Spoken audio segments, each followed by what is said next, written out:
Good morning, Brew Daily show. I'm Neal Freyman. And I'm Toby Howell. Today, so you stole $100 million worth of crown jewels from the Louvre. Now what? Then the NHL is cozying up with prediction markets, much to the chagrin of traditional sportsbooks. It's Thursday, October 23rd. Let's ride. I know everyone's busy with work and brainstorming a Halloween costume, but it's worth a reminder that the government is still shut down. And yesterday, the 22nd day into the funding lapse, this government shutdown became the second longest in history, surpassing the 1995-96 shutdown from the Clinton administration. The odds are growing it could become the longest ever, a record that stands at 35 days. President Trump is heading off to Asia later this week. House Republicans are staying home in their districts, and no one seems particularly eager to restart talks over expiring healthcare subsidies, the sticking point between the two parties that resulted in this shutdown. As GOP Senate Majority Leader John Thune said, "We have negotiated. I don't know what there is to negotiate." Kind of like me when Toby requests a ridiculous fantasy football trade. First of all, respond to my trade request. Second of all, it's pretty wild, second longest in history. And we haven't really talked about it because of how little progress is being made. I mean, the Senate failed to pass the House bill for a 12th time yesterday. Tomorrow, federal workers will miss their first full paycheck. They've already missed partial paychecks, but tomorrow is the first full one for a lot of people, which could ratchet up the pressure once more. But Neal, I'm going to just put you on the spot here. How many days is this thing going? I'm going to guess we're going 56 Whoa. days. We're tying Joe DiMaggio. And that's because in 56 days from when this started, 35 days from now is Thanksgiving. And I think ahead of all the travel and flights that people are going to, TSA workers are still not going to be paid. I think the government is not going to take any chances with causing airport havoc, because if there's one thing that Americans will get frustrated with, it's not getting to their flights on time. So I did not put you on the spot. Clearly, you were very prepared for that question. You even had the Joe DiMaggio line lined up, but I like the way you're thinking about it. All right, and now a word from our sponsor, Disney Campaign Manager.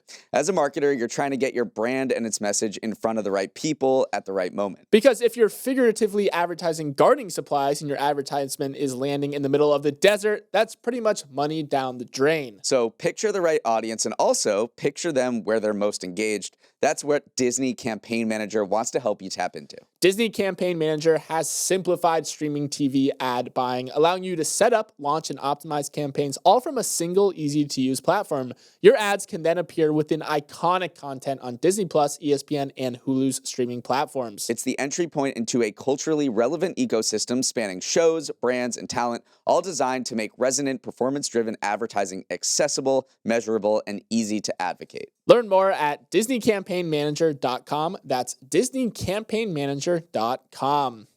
The NHL is daring to skate where no other sports league has before, announcing new multi-year partnerships with prediction market platforms Kalshi and Polymarket yesterday. The licensing deal will let the upstarts use the NHL's logos, team names, and Stanley Cup brand across their platform, something other leagues have been hesitant to do. For instance, if you wanted to predict the winner of tonight's Chargers versus Vikings NFL game, you would only see them referenced by their city names when you log on, so as not to run afoul of licensing deals. So the NHL making the jump is a legitimizing leap for Kalshi and Polymarket, while for more traditional sportsbooks like DraftKings, FanDuel, and BetMGM, it's a warning shot. Remember, prediction markets let users buy and sell event contracts, financial instruments that pay out $1 if an event happens and $0 if it doesn't. They were especially popular during election season as traders and prognosticators alike turned to Kalshi and Polymarket to get a read or make bets on who would take the White House. But the only thing Americans are more obsessed with than politics is sports, and the start of football season brought record-breaking trading volume, over $2 billion worth, dwarfing the frenzied levels of election season. That is scary for sportsbooks because every dollar your dumb cousin wagers on Kalshi is $1 that isn't going the way of DraftKings or FanDuel. Neal, since the late September launch of Kalshi's same-game parlay-style contracts, DraftKings stocks is down 18%, and FanDuel's parent company Flutter is down 10%. To see them wooing over the NHL, these platforms are becoming a real threat to the big boys of gambling. Yeah, they're absolutely scared. And earlier this week, they responded in part. DraftKings acquired Railbird Technologies. They paid $250 million for this company. It's a CFTC licensed exchange. It's a part of their strategy to enter the prediction market space because they are feeling extremely threatened. Their investors are very scared that Kalshi and Polymarket are going to eat their lunch. So DraftKings acquired this company so they can start offering prediction markets and kind of fight back because they are getting hammered right now from the growth of Kalshi and Polymarket, especially in the sports space. What are some of the advantages that these prediction markets have over traditional sports books? They are actually not subject to the patchwork local gambling regulations that sports books are. I mean, if I live in New York City, but then I travel to, Washington or somewhere where sports betting is not allowed, you cannot access your sports book anymore, which is frustrating if you're a gambler. The prediction markets kind of play by a different set of rules because you are facilitating contracts between users rather than a house you bet against. They are considered financial exchanges, and so they are regulated federally by the Commodity Futures and Trading Commission. So they literally are playing by a different set of national rules than sportsbooks are, which make them a lot more accessible to everyday people, which is why, again, if you are a sportsbook, one, you're mad about that because you're like, well, how come they get to do essentially the same thing that we're doing, but it's federally regulated at a national level, whereas we are subject to the whims of different states. Right. DraftKings and FanDuel say we filed the most paperwork you've ever seen in order to be licensed in the states that have legally allowed sports gambling after the Supreme Court case in 2018. And especially in states like California and Texas, which still bar legal sports gambling, DraftKings and FanDuel and other companies cannot legally operate in Texas and California. Those are the two most populous states in the entire country. Meanwhile, Kalshi and Polymarket skate in and they're like, hey, here you go, everybody. Texas and California, you can do this. I should add that Polymarket is still not licensed in the United States, but it is moving toward that. They feel like FanDuel and DraftKings feel like they are getting an unfair shake here. And the Trump administration, even whether this is actually allowed, Kalshi, it's operating in a very regulatory gray area. Trump administration has not really cracked down. Donald Trump Jr., the president's son, is an advisor to both Polymarket and Kalshi. It doesn't seem like there's a lot of appetite in the White House or among regulators to crack down on these prediction markets, even though regular casino operators are pleading with them to. And then finally, it is probably something that is advantageous to you as a sports gambler, just like an everyday person, to bet on these platforms versus against the house, quote unquote, where the sports books are setting lines. One example I will give is that if in a football game, a long pass is completed and it kind of shakes up the calculus of the game, you can quickly go on Polymarket or Kalshi, buy an event contract of the team that maybe did the long completion of the pass and say like, hey, the odds just were swung in my favor. And then other people might pile in after you and you can immediately sell that contract regardless of the outcome of the game versus if you bet on a sports book and that happens, the sportsbook has to give you buyout odds, and sometimes they can just stop it if things are moving too quickly. So you always have basically exit liquidity in these prediction markets versus you're at the whims of the sports books when you are betting on them. So these mid-game wagers, these real-time wagers are something that you could see become a lot more popular on Kalshi compared to something like a sports book where it's a lot more difficult to get your money out in critical junctures of the game. Moving on, important people are getting freaked out about AI killing us all again, so they wrote a letter to try and slow its progress. The more than 850 signatories of the new Statement on Superintelligence read like a who's who of modern tech and influence. Apple co-founder Steve Wozniak, Virgin's Richard Branson, AI pioneer Jeffrey Hinton, former U.S. military and security chiefs Mike Mullen and Susan Rice, and even Prince Harry and Meghan Markle. In a show of ideological unity, their message was simple: stop building machines that can outthink us, at least until we can be sure that they won't destroy us.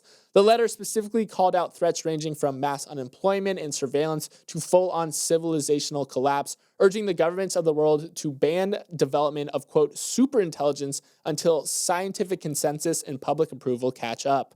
But while the letter was sounding the alarm about runaway progress towards superintelligence, behind the scenes at one of the biggest companies trying to manifest that vision, things aren't necessarily going all that well. Meta is cutting roughly 600 roles from its superintelligence division just months after plowing insane amounts of money into building it up. The leader of Meta's AI efforts, Alexander Wang, said that the layoffs were less of a retreat and more of a tightening of ranks. By reducing the size of our team, Wang said in an internal memo, fewer conversations will be required to make a decision, and each person will be more load-bearing and have more scope and impact. But Neal, an interesting juxtaposition here. You have tons of notable figures crying out about slowing AI progress. Meanwhile, one of the very labs supposedly closing in on superintelligence is cutting headcount. Toby, I really wish you would be a little more load-bearing. Everyone always wants. I've been told that a bunch in my performance reviews, and I've taken it upon myself to become more load-bearing here at work. I love how they just made the new guy fire all of the 600 workers. Alexander Wang was brought in for $14.9 billion to build Meta's new superintelligence team. Yes, they are framing it as trying to weed out some of the organizational bloat that has grown around this AI team. And they really just want like 50 super AI researchers who we know Zuck has been paying over $100 million to recruit from Apple, OpenAI, and Google to build superintelligence, because Zuckerberg thinks that Meta is not on par with its rivals. When you talk about the best AI models, often we talk about Gemini from Google or OpenAI, ChatGPT.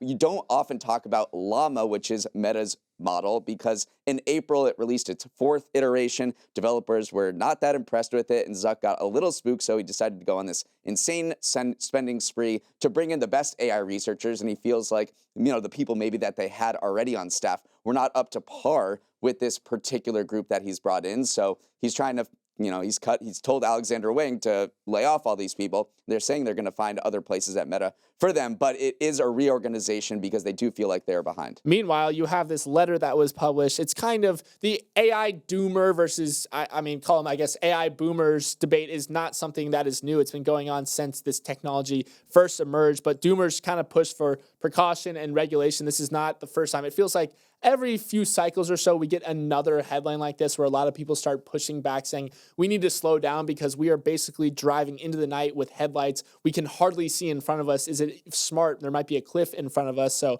maybe we should slow down here.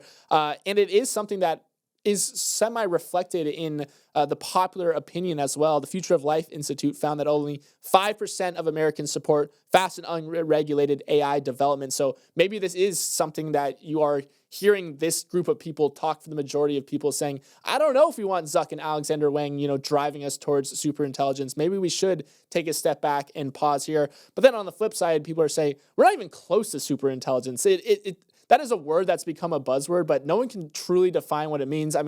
It means that you're smarter than humans, but right now our models are not nearly smarter than humans. Like they're quite dumb. Andre Karpathy just went on a podcast and said that, hey, these are still models that don't think like humans. They don't distill information like we do. They're very good at memorizing stuff, but they're nowhere near actually being super intelligent. So it is fascinating to see both sides of the equation. No one wants us to plow towards super intelligence without thinking about it, but we're not really that close to begin with. And Andre Karpathy is a very influential figure in modern artificial intelligence. He is one of the co-founders of OpenAI, and a lot of people hang on his every word. So when he went on this podcast and said that, wow, these models really aren't up to snuff, and we're still 10 years away from building artificial general intelligence, what Sam Altman has said we'll do by 2030, and Elon Musk has said we'll do by the next 1 or 2 years. He's kind of pushing the brakes here.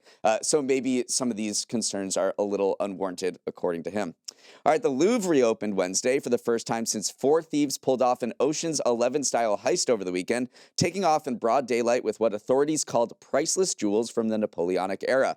Except they do have a price, roughly what Juan Soto will make in his first 2 years with the Mets. The Paris prosecutor in charge of leading the investigation into the robbery said on Tuesday that the stolen jewels are worth an estimated $102 million, though that doesn't include their cultural value to France.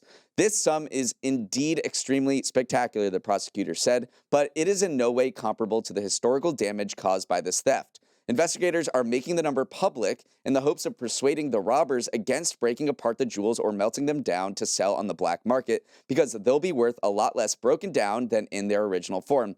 Of course, the thieves probably won't care, since the items wouldn't be able to be sold undetected unless they are separated from the museum pieces. In total, 8 objects were taken from a gallery that housed the country's crown jewels, including necklaces, earrings, and brooches belonging to French queens. Officials say that a team of 100 people is now investigating the heist, up from 60 previously, and the criminals remain at large. Toby, it's a race against time to find the perps before they turn over their loot to the black market, but it might not be as easy to launder 19th century Louvre diamonds than you think. Yeah, because these things are very well documented. You can't exactly go to any reputable diamond dealer and say, hey, I got this crown here. Everyone's going to go, dude, I know what crown that is. So you obviously have to break it down. There's 2 parts to this. There's the gold aspect and then there's the diamond aspect. There's actually not that much gold in the pieces that they stole. So bummer for the thieves, if you are the thieves, because gold's at an all-time high right now, but they didn't actually steal that much gold. So a lot of the attention is turned towards diamonds. And what you have to do, there's 9,000 individual gems here. You're probably going to have to break them down, recut them, turn them into something that they weren't before. And that takes time. And then you have to go and sell them off through the black market. There's often a rule of 3 that you want it to pass hands 3 times so it can't be traced back to you. So it's not an easy process. And the longer you sit on these jewelry, the longer you sit on these goods, the hotter things become because you do have 100 people, looking into this. So that stealing the stuff was almost the easy part. Moving it is the more difficult part. It did seem to be particularly easy because the director of the Louvre went in front of French lawmakers yesterday, and she's probably the most wanted woman after these thieves in the entire country because she let this happen. And she acknowledged that the security situation at the Louvre was not well. She said it was not sufficient at all. They had 1 camera in this area where the thieves parked their truck-mounted lift to get into this gallery, and that 1 camera was pointed in the wrong direction. So she said she even offered her resignation, but the culture minister in France said, no, we want you to keep this job. But there's a lot of heat on her and on these 100 investigators to find this before the thieves break down this jewelry. And they're trying to warn the thieves. Again, it's probably going to fall on deaf ears because they know all of this, that their loot is going to be worth a lot less than the market value. And in general, thieves rarely get more than 10% of a gem's market value for stolen goods. So this is going to whenever they sell, it's going to end up being a lot less than $102 million. I don't know if it's worth it. I mean, doing all that work, going through all that risk for 10%. I mean, I guess 10% of $100 million is $10 million, but I don't know. The math isn't mathing for me. We're going to take a quick break. And speaking of math, we're coming back with Neal's Numbers. Welcome to Neal's Numbers, the segment where I share 3 stats from the week's news that will have you opening up your notes app to jot all these down. For my first number, the Ph.D. student could become an endangered species. A report from the Harvard Crimson found that Ph.D. student admission slots will plummet in the school's faculty of arts and sciences over the next 2 years, a decline of 75% in the science division and about 60% in the arts and humanities. What does this look like in practice? The German department is going to lose all of its PhD student seats, and the history department's PhD class is shrinking from 13 to 5 over the next 2 years. But it's not just the humanities, and it's not just Harvard. Across American higher education, PhD cohorts are drying up in the face of budget uncertainties and sweeping fiscal pressures from the Trump administration. In a survey of biology departments, 40 of 45 respondents said they had already downsized their expected PhD cohorts for the next academic year or planned on doing so. 33 of 91 astronomy and physics graduate programs said they were shrinking the number of admitted graduate students, sometimes to 0. Besides pushing down demand for blazers with elbow patches, the shrinkage of PhD programs could cause the pipeline of new scientists and innovators to shrivel up. Toby, why such drastic cuts and why now? I mean, if you look at Harvard, they are staring down a $300 million annual endowment tax. They have a $113 million operating deficit. These are a financial reality that they are grappling with. And so they have to make cuts to, their academic explorations, and PhD programs are what are on the chopping block right now. And so if you think about what's happening at Harvard right now, and then you trickle down through all the universities who aren't Harvard, I mean, Harvard has the biggest endowment in the world. So what must be going through the minds of other administrators at smaller schools with less financial resources? So, and it is devastating because this is where, the next crop of experts come from in all of these various sciences. It's not just, the liberal arts, it's astronomy, physics, the so-called hard sciences that are missing an entire generation. And if these programs start to shrivel up and die a little bit. So it does have long winding consequences, not just at one university, but throughout all of the industries that are affected and populated by the pipeline of PhD students. If you got a PhD, would you put it on your Twitter profile or LinkedIn? Well, first of all, you would definitely call me doctor, straight from even if it was English. I mean, hey, no shade to anyone, but I would be called Dr. Toby Howell, regardless of what the actual degree was in. All right, for my next number, Iceland is home to a lot of things: volcanoes, Bjork, hot dogs made out of lamb, but it never had a mosquito until recently. Mosquitoes were seen in the wild last week, marking the first record of mosquitoes occurring in the natural environment in Iceland. It knocks the country off the very short list of places on Earth where no mosquitoes live, a list that now includes just one place, Antarctica. The unfortunate discovery was made by a guy named Bjorn about 20 miles north of the capital, Reykjavik.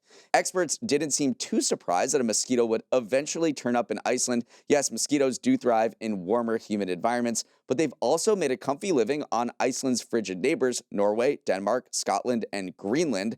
But scientists warn there's not enough data to explicitly link climate change and the discovery of mosquitoes on Iceland. They simply may have been fed up with all their friends talking about how they had such a good time biking around the island and finally decided to pay a visit. I just love that he called the mosquito a strange-looking fly. As someone being from Florida, mosquitoes are just the most banal thing. You see them every single day, so to call that something quite out of the ordinary is exciting.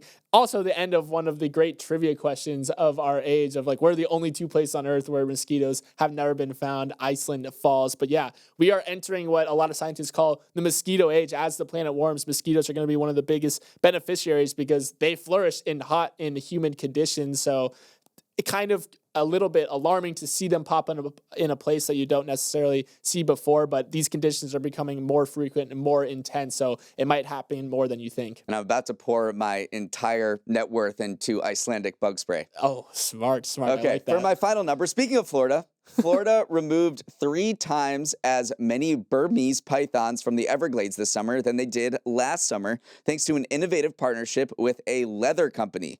This July, 748 pythons were extracted, compared to 235 last July, a major boost for Florida's longstanding battle against the giant snakes. Confused?